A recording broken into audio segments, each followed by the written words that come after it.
Salutations, respective viewers. It's George from Ireland here.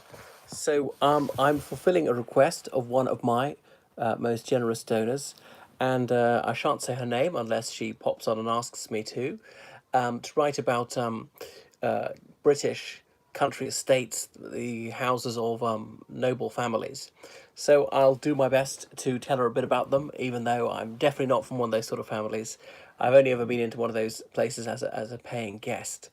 So these big houses, we're talking about the country estate because you look at these aristocratic families, they will have a townhouse, i.e., in London, as well as their country estate somewhere distant from London. Well, it could be just slightly outside or it could be very distant. So, incidentally, the counties immediately adjacent to London are called the home counties. There's Hertfordshire, which is due north. There's Essex, which is in the northeast. Kent, which is to the southeast. Surrey, which is slightly southwest. There's Berkshire, which is to the west, and Buckinghamshire also abuts onto London. Those are called the home counties. Um, anyway, so we'd probably say stately home. Stately home is the best word for one of these houses, and they go back, well, really as early as recorded history. There was any sense of England from the 8th century AD, and there were some aristocrats back then with the title Earl, not being a boy's name, but a noble title. It was heritable from father to son, Earl, and there were thanes below that. Later they got the title Baron instead, or people who had the title Lord, not to mean the Lord Jesus Christ, but Lord is an aristocratic title. Some people slightly below aristocracy are those with the title Sir, as in if your name is John Smith, not being Mr. John Smith or Mr. Smith, no, but Sir John Smith. You could say Sir John or Sir John Smith. Okay, Sir Smith is wrong. I've heard people do it that way around. But so they often had to be fortified and were castles.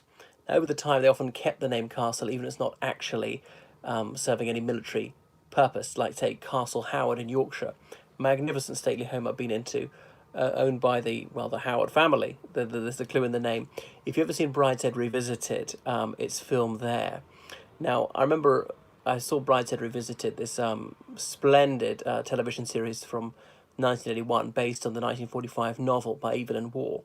And because it was filmed at Castle Howard, I assumed that that Flight family, that fictive aristocratic family, was supposed to come from Northern England. No, in the novel they actually come from Western England.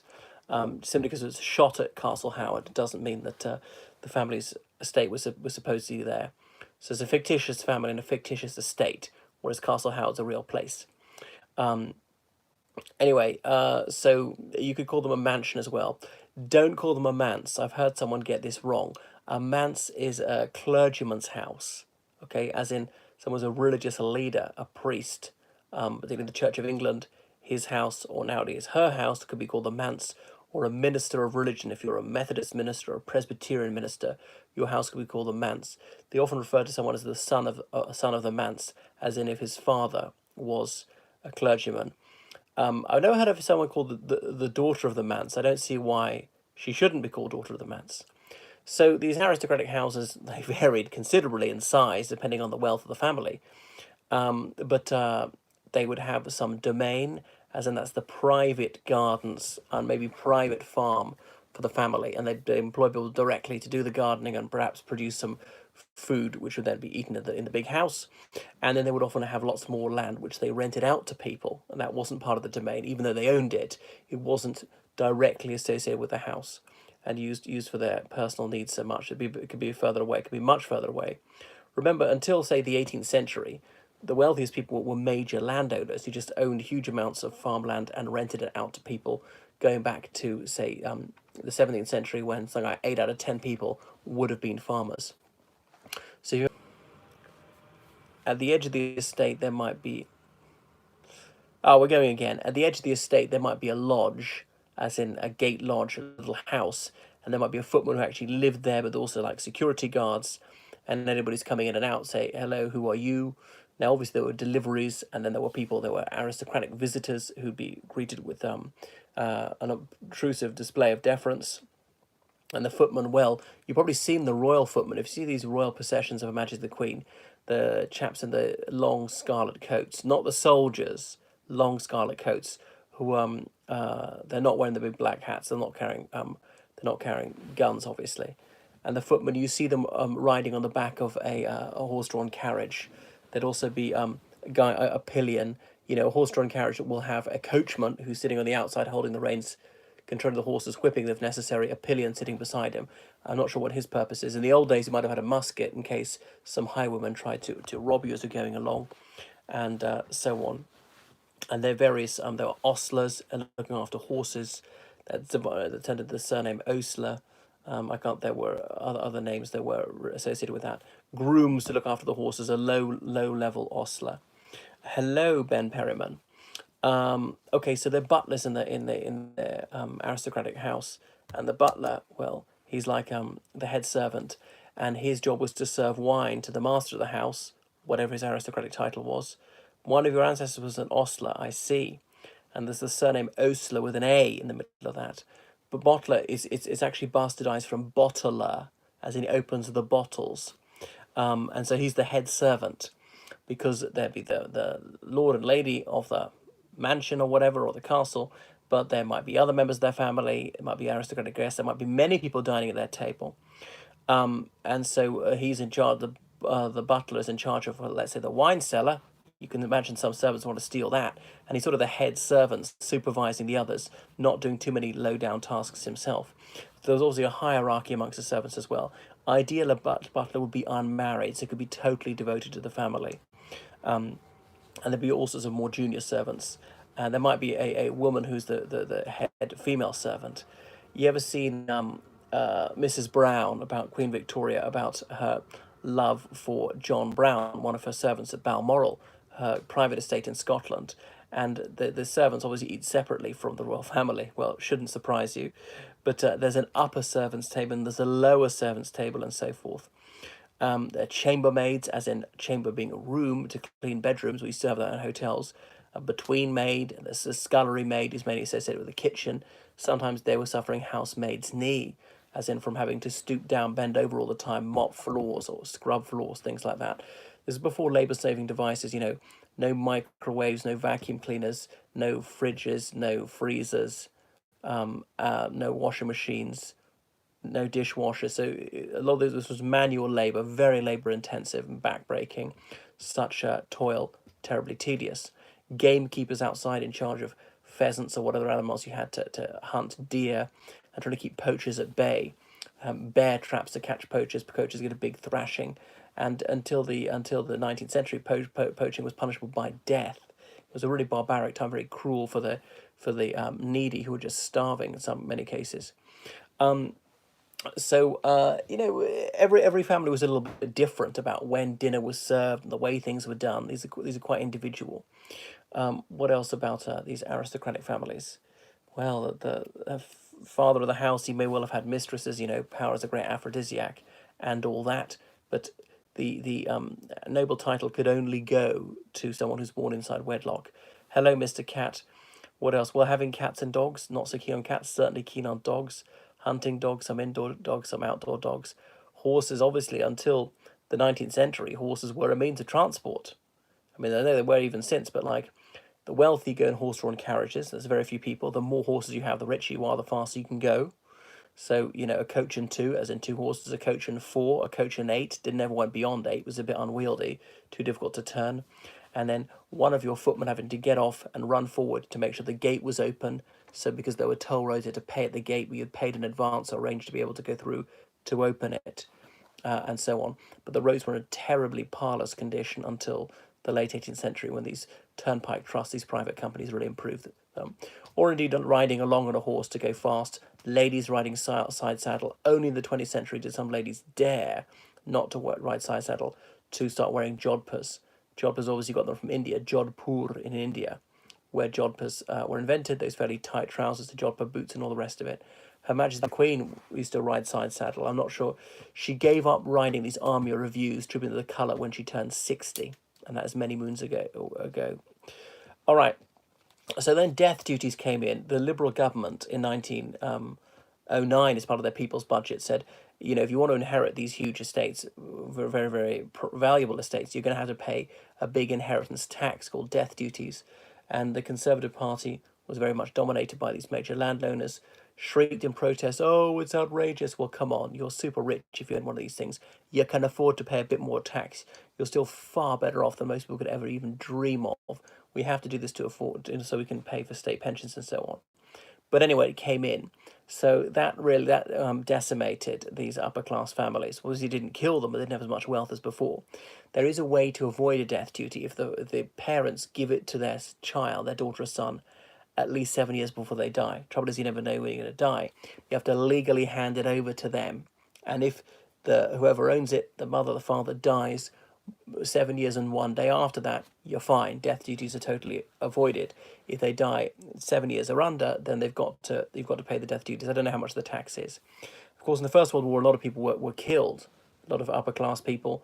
These men served in the army, very seldom in the Royal Navy or the Royal Air Force, the aristocracy, and they often died much sooner than you would have thought. So therefore, they hadn't handed over the estate more than 7 years to the heir, and so there are a lot of death duties. A lot of land was on the market in the early 1920s, hence why that's the Land Registration Act. Won't go into that. But anyway, so it was sold off, and there was a bit of an agricultural depression. So the noble families began to decline. They've been declining for a very long time. Even in the late 17th century, when merchants are making more wealth, when the Honourable East India Company is starting to make some people wealthy, nabobs as they're known, as in from the Indian title nawab, and they wanted to get into the elite to buy land, even if you were actually a counter jumper. You'd made money in trade. Some people say, I shan't sully my hand in trade. People often ask, why was there no revolution in the United Kingdom? I mean, from 1688 onwards, there just wasn't one. Even 1688 wasn't much of a revolution. They were reluctant revolutionaries. They were conservative, trying to preserve things, not destroy things. Even the 1640s, the English Civil War, a lot of those so-called revolutionaries will say, we're just trying to defend existing liberties, not introduce novelty. And only with the greatest of hesitation did they abolish the monarchy, only to bring it back after 11 years. But anyway, why was there no revolutions? There's a revolution in almost every other European country. People say it was an open elite, you could get into it. These people, these industrialists or bankers who made fortunes, were able to buy their way in and be accepted. It's debatable how true that is. The Lady Chatterley's lover, I suppose, signals part of the decline of these aristocratic families. So D.H. Lawrence wrote this. He was this scabrous, insurgent writer, chap from Nottingham, born to a middle-class mother and a working-class miner father. And he went to Nottingham University in a time when proletarians almost never got to go to university. A radical on almost every issue, a socialist. But anyway, the story of Lady Chatterley's lover, condensed, is Lord Chatterley has been wounded in the First World War and is unable to copulate with his wife. I mean, paralysed from the waist down or something like that, which many see as a metaphor for the relative impotence of the upper class. Are they too starchy, or just they're somehow very much diminished in status by the 1920s? So his good wife is sexually frustrated, and she begins having an intimate liaison with her gamekeeper. And anyway, I won't tell you the rest. It was actually outlawed in the United Kingdom. I live in a terrace house in the urban working class area in the nervous city of Portsmouth. It's the most densely populated city in Europe, and there's virtually no posh people here. Portsmouth, actually a fascinating, quite alluring city. I might visit it soon again. Watch my videos on Portsmouth.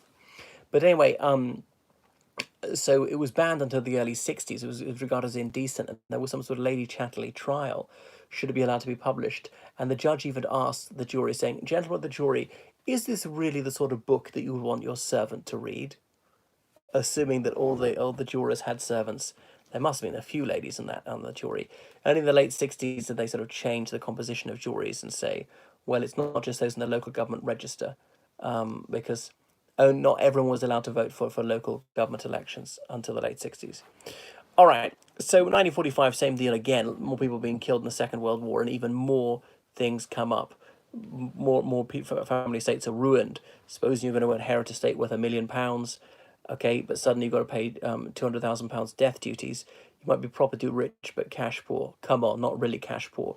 You've got to pay £200,000 now, and they simply didn't have the ready cash, having to sell off at least part of the estate, some of the buildings, some of the land, and so it changed hands. Sometimes the local councils bought it. Hello. Of course, there's a Labour government in office in the United Kingdom after 1945 with a thumping great majority, and they're fairly hostile to the aristocracy, saying they're the class enemy, we have to care about the proletariat, make life better for the average person. And we could use these stately homes for better purposes, as hospitals, as schools, as anything. And so many have been sold off, like the Duke of Hamilton used to own Dungavel House. That's where Rudolf Hess tried to go. But it then became a detention centre for asylum seekers. So then they started to be open to the public, and I saw a fascinating documentary about this yonks ago. And one of these noblemen, he said he made an announcement in the late 40s. He was bluffing that if he didn't succeed opening the house to the paying public, he was going to have it pulled down. But anyway, loads of people went to visit it. And is there an obvious difference between the roles of country houses in England and Scotland? No, I don't think so. There's perhaps more radicalism, a bit more hostility to them in Scotland. And one thing is, we all know what a king is. We've got the notion of kingship. But a century ago and more, these noblemen were like a mini king in their area of the country. People would know who they are. Most people would look up to them. They're sort of seen to sort of provide leadership in the area and be quite glamorous like celebrities. Of course, there was some hostility because, aristocrats are often snobbish. They seem to be sneering at other people. They're privileged. They assume they deserve all this kind of thing, and people are envious of their affluence. Often they feel it's unearned income and undeserved adulation. Lording it over people and brazenly depriving people of their rights. That's what leftists would say. But in the urban areas, this system broke down. Okay, in a rural area, you know who the big knob is. In a big city, well, there isn't one really, or maybe there are loads of them. Obviously, in London, there are hundreds of them because they're spending some of their year here, some of them in the countryside, keeping fully staffed London houses if you want. They've often had to sell them off, like Devonshire House in London, pulled down 1923. Carrington House in London sold off. It's just offices now, and there are many more examples of that. So they begin in their country estate. They might have several country estates, but they'll be one of their principal seat. But coming to town when they were, if there was going to be going to court, as in to be with the royal family, to be part of something like a coronation, to be in the state opening of Parliament, or to be in the House of Commons, because you might be an aristocrat in the House of Commons. You might not have inherited your title. It might be the Honourable whoever. A man who's going to inherit a title, hasn't got it yet, is called the Honourable, and then his name, or have a title which doesn't give them the automatic right to sit in the House of Lords. So some of these estates were given over to the National Trust so they could be preserved, paid for, because the family didn't want to have to pay for them, couldn't afford to pay to keep the building or pay the tax bill. Sometimes they're allowed to leave a section of it, like say take Apsley House, which was given to the Duke of Wellington after the Battle of Waterloo. The Apsley House, also called Number 1 London, and the family, the Duke of Wellington's family, has a flat on the top floor. Other examples, or English heritage own them. So many examples, and that's that. Not sure if I've got anything else to say. It's not a topic I know a great deal about. There's so many of them to visit, and they've got lots of splendid artwork. And they often have landscape gardens by Capability Brown. We didn't really abolish the monarchy. Cromwell was pretty much a king. He certainly ran the country like a monarchy. Well, he was addressed as Majesty. He wore a purple robe, which none had worn before. It was suggested unto him that he ought to become king. Now, unlike the film Cromwell, where he dismisses it instantly, he pondered it very profoundly indeed for several weeks, because he thought that the country needed a monarch. Every country had a monarch. It was difficult to conceive of how government could possibly function without a monarch. There were so few republics at the time. They were all minuscule Catholic states that were republics. And those would be run by an oligarchy of merchants. But anyway, he eventually concluded he must not do so. People would misascribe motives to him, saying that he overthrew the monarch simply because to usurp the crown for himself, that he was attracted by vainglory and personal aggrandizement. He's saying, I did not do this for advancement. I did this out of a sense of public duty. I had to serve the people, to overthrow the king, to terminate tyranny, all the rest of it. So he took the title Lord Protector, and various regents had the title Lord Protector beforehand, Lord Protector of the realm. And indeed, when they thought of overthrowing Harold Wilson, people thought, well, let's put in Lord Mountbatten as Lord Protector. All right, so that's everything for the moment. Signing off now. Goodbye.